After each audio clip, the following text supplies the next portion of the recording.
One of the most difficult to control weeds in any landscape is torpedograss. And I'm here with Dr. Colton Blankenship with the Hammond Research Station.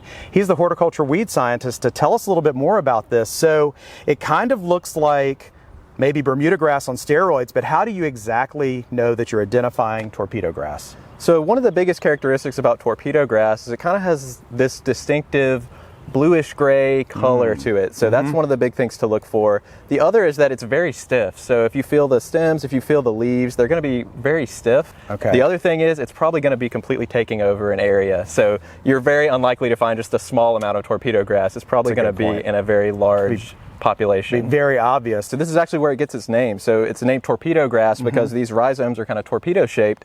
And if you actually feel them, they're a little bit sharp. And so it's able to really spread aggressively underground, and it can go for very great distances, just kind of tunneling through everything that might stand in its way.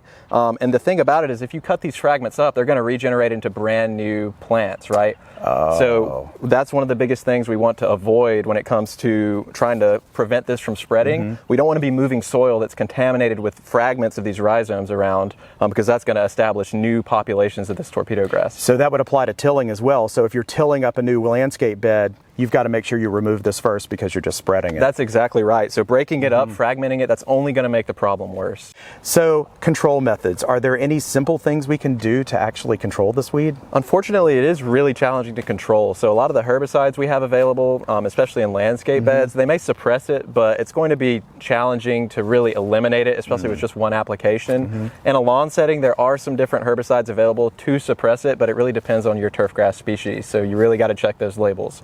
Unfortunately, pulling it up is also really hard if you're trying to dig it up or pull it up because of these rhizomes that we mentioned. So the most important thing is to try to keep it from getting established in the first place. We don't want to bring it into new sites, and we don't want to spread it around once it's already there.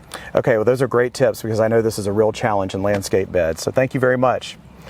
For Get It Growing, I'm Jason Stagg along with Dr. Colton Blankenship for the LSU AgCenter.